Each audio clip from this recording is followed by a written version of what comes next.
Day 3. As soon as the professor entered the class, he quietly pasted a large white sheet on the blackboard. Then he took a marker and placed a black dot right in the center of that white paper.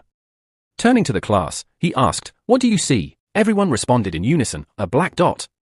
The students expressed surprise and said, "Sir, you're amazing. Yesterday it was a line, and today you've made a dot." The professor smiled and said, "Strange, isn't it? Such a large white sheet is right here with its brightness and brilliance, yet it remains invisible to your eyes. But a tiny black dot is clearly visible to all of you. In life, countless good deeds are like this white paper, while any mistake or flaw is merely like a small black dot. Most people focus more on others' flaws and tend to ignore their virtue. One single mistake, a black dot, can appear clearer than all the good you've done in your lifetime. If you fill a glass halfway with water and ask 100 people, most will say the glass is half empty, and a few will say it's half full. On the surface, there seems to be no real difference between these responses. But in reality, they represent two completely different mindsets, one negative and the other positive. Those with a negative outlook only see the flaws, whereas positive-minded people can find goodness in everything. People's reactions in life affect us deeply. Traditional phrases like, "Well, what will people say?" always trap us in confusion. These thoughts become our biggest obstacle when making decisions, and we remain caught in psychological conflict. That's why, whatever you choose to do in life, remember this: you can't please everyone. The professor then moved forward and picked up a glass that had some water in it. He raised it so the entire class could see it. "Sir, are you about to ask that philosophical question again, whether the glass is half full or half empty?" a student remarked joking.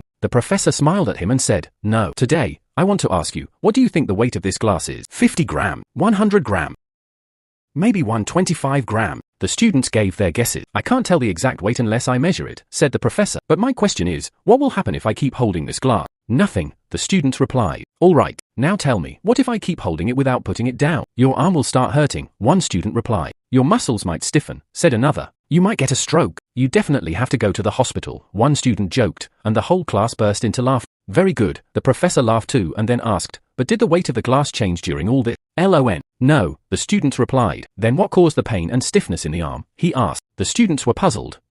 One student answered, "Because of holding it too long." "Exactly. Better to put the glass down now," the professor said. "Our life's problems are just like this. If you let them weigh on your mind, it's fine. But if you keep holding onto them, they become a headache. Hold them even longer, and they'll paralyze you. You won't be able to do anything." Look, it's important to think about life's challenges and problems. But even more important than that is to let them go, especially before rest. That way, you won't suffer from mental stress. You'll feel fresh, full of energy, and ready to face any issue or challenge that comes your way. So always remember, put the glass